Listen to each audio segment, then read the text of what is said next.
रिश्वतखोर बहू। ये क्या बात हुई? तुझे पता भी है तो क्या बोल रही है बहू? एकदम सही बोल रही हूँ। अगर आपको मुझसे अपनी इन ऐंठन भरे घुटनों की मालिश करानी है तो मुझे वो देना पड़ेगा जो मैं मांग रही हूँ। एक हाथ दो और दूसरे हाथ लो, सिंपल। बहू हूँ, इसका मतलब ये नहीं कि नौकरानियों की तरह काम करूँ। ये है अमृता और उसकी सास रेखा। अमृता एक नई नवेली बहू है जिसकी शादी कुछ दिनों पहले ही रेखा के बेटे माधव के साथ हुई है।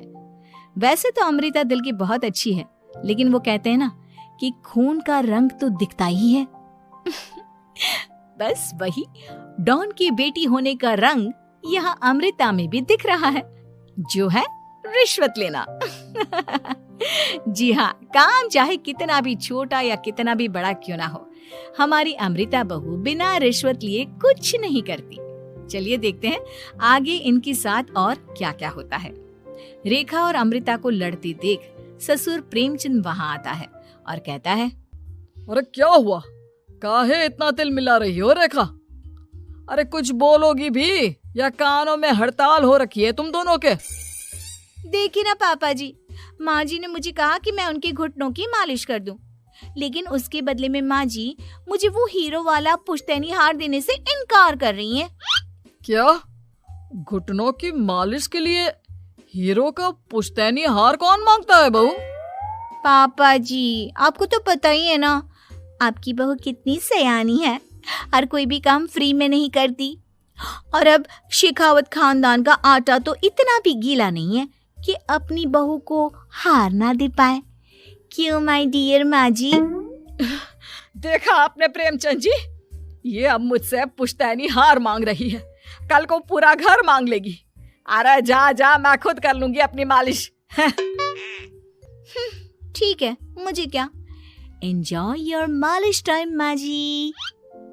रात में जब पति महादेव दफ्तर से लौटकर घर आते हैं तभी कमरे में, अमो सुनो ना, मेरा वो लाल रंग का जो शर्ट है ना वो धो दो ना प्लीज। एक्चुअली कल मेरी एक इम्पोर्टेंट इंटरनेशनल क्लाइंट के साथ मीटिंग है, बहुत बड़ी डील का ऑफर है, इसलिए मैं अपनी उस लकी शर्ट को पहनकर जाना चाहता हूँ। अभी धो दो, रात भर में तो सूखी जाएगी, फिर कल अच्छे से कड़क वाली इस्त्री कर देना अपने शुभ शुभ हाथों से। जी नहीं, मैं ये सब ऐसे ही नहीं करने वाली। अगर काम करवाना है तो मेरी एक शर्त है। अरे यार, तुम और तुम्हारी शर्तें, बोलो क्या है? आपको मुझे 10 मनीष मल्होत्रा डिजाइनर की साड़ियां दिलानी होगी। 2 हफ्तों में मेरी स्वीट हार्ट फ्रेंड बिल्लो रानी की शादी है। मैं वहां डिजाइनर साड़ी पहनकर जाऊंगी और सब कुछ जला दूंगी। माधव अपनी बीवी की बात सुनकर हैरान परेशान अपने सर पर हाथ रखकर बैठ जाता है। अरे तुम बीवी हो या आफत? तुम्हारे दिमाग में जंग लग गया है क्या? देखो इतने सारे पैसे नहीं है मेरे पास। तुम्हारी याददाश्त तो जगह पर है ना माधव, भूल गए? मैं एक डॉन की बेटी हूँ। अगर तुमने मेरे कहे मुताबिक काम नहीं किया तो तुम्हारे लाल शर्ट को दूर ही रखो, मेरे पापा तुम्हें ही लाल कर डालेंगे।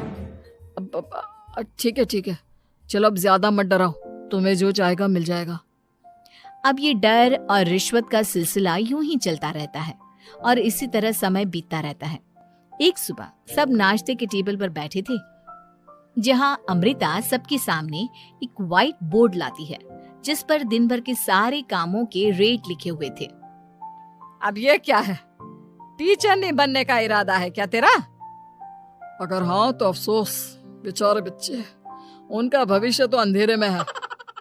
आप लोग बेकार की बातें बंद कीजिए और आंखें खोलकर ठीक से पढ़िए क्या लिखा है। ये आज के सारे कामों के रेट्स हैं। आलू पराठे, चाय, दाल, रोटी, चावल, सब्जी, हलवा, मिठाई, रसोई की सफाई, वॉशिंग मशीन में कपड़े धोना, ओखल में मसाले कूटना और माँ जी और पापा जी की अलमारी की सफाई करना। इन सब कामों की कुल मिला के जो रकम बनती है वो है ये 10,000 रुपए, और माँ जी की लेटेस्ट लाए हुए सोने के झुमके भी। अमृता, तुम इंसान हो या हैवान? जरा तो दया करो हम पर। हे राम जी, उठा लो, अब ना देखा जाता ये सब। सच में पता नहीं कौन सा दिन था वो जब ये हमारे घर आई। महादेव, तेरे प्यार ने तो हमारा जीना दुश्वार कर दिया बेटा। दुनिया में बहुत रिश्वतखोर लोग देखे, लेकिन ऐसी रिश्वतखोर बहू पहली बार देख रहा हूँ जो अपने ही परिवार को लूटने में लगी है। बहू, तुझे पता है ना कि ऐसे रिश्वत मांगना गुनाह है। पापा जी, मैं कोई गुनाह नहीं कर रही हूँ। रिश्वत लेना बाहर की दुनिया में गुनाह है। मैं तो बस अपना हक मांगती हूँ। मेरी रिश्वत रिश्वत नहीं, मेरा शगुन है, नेक है। और वैसे भी मैं एक बहू हूँ, इसका मतलब ये नहीं कि मैं सब काम पूरी जिंदगी फ्री में करूँ, आपके चरणों को धोते बैठूं और 24 घंटे आपकी नॉन स्टॉप सेवा करती बैठूं। चलिए छोड़िए, नाश्ता और खाना चाहिए तो बोल दो जल्दी से, वरना मैं चली थिएटर। आज मेरे फेवरेट सलमान की पिक्चर रिलीज हुई है। इतना कहकर अमृता वहां से चली जाती है। इस बेवकूफ का जल्दी कुछ करना पड़ेगा। कुछ दिनों बाद घर में पूजा रखी थी और पूजा में 11 पंडितों का खाना बनाने के लिए कहा जाता है, वो भी नई बहू के हाथों से। देखो अमृता बहू, आज घर में पूजा है, 11 पंडितों को खाना खिलाना है। 56 भोग बना पाओगी? उन्होंने कहा है कि नई बहू के हाथों का खाना ही होना चाहिए, नहीं तो मैं रेखा को ही बोल देता हूँ। ओ कम ऑन पापा जी, खाना तो मैंने फ्री फंड में अपने घर में भी कभी ना बनाया। तो अब आपको क्या लगा कि पूजा का नाम लेकर आप मुझे अपनी झांसी में फंसा लोगे? अरे कल मुही, बस अब बस, पहले सुन भी ले क्या कह रहे हैं हम। तुम्हें जितने पैसे चाहिए, जितने तोहफे चाहिए, सब ले लेना, बस पूजा पाठ में कोई बाधा नहीं आनी चाहिए।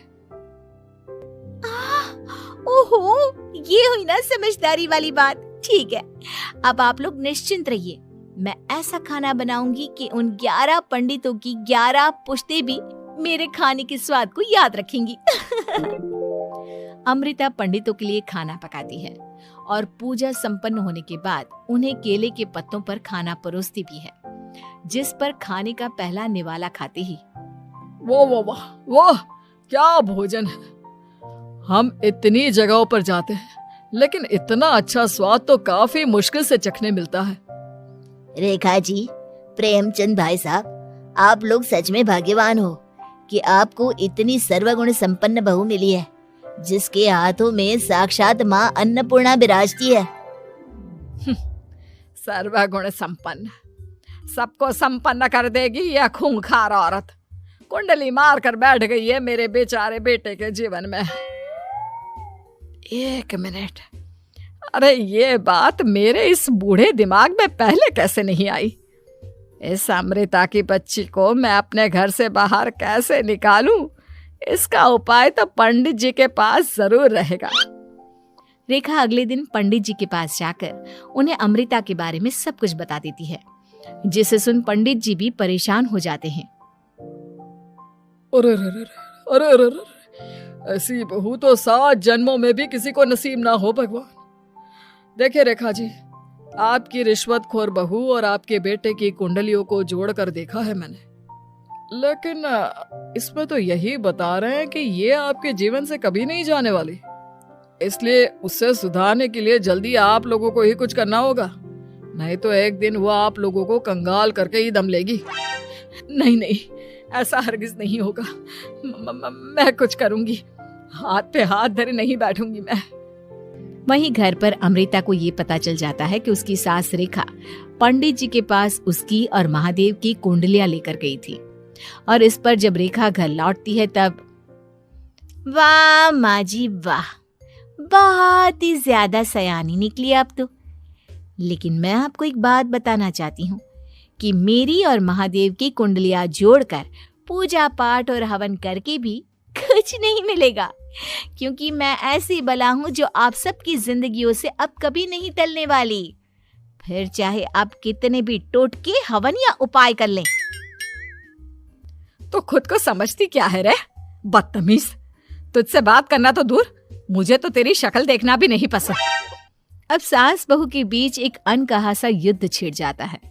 दिन बीतने लगते हैं, लेकिन एक दिन अचानक रेखा की तबीयत हद से ज्यादा खराब हो जाती है और उसे सांस लेने में भी काफी दिक्कत और परेशानी महसूस होती है। जब उसे डॉक्टर के पास ले जाया जाता है तब डॉक्टर चेकअप करके कहते हैं, देखिए, मैंने सारे टेस्ट करके देख लिए हैं और रिपोर्ट्स को क्रॉस चेक करके ये पता चला है कि रेखा जी को गंभीर दिल की बीमारी है। उनके फेफड़ों में भी काफी सूजन आ गई है। उनका जल्द से जल्द ऑपरेशन करना होगा, वरना आई एम सॉरी टू से उन्हें बचाना मुश्किल हो जाएगा। ये खबर सुनकर प्रेमचंद और माधव दोनों हक्का बक्का रह जाते हैं।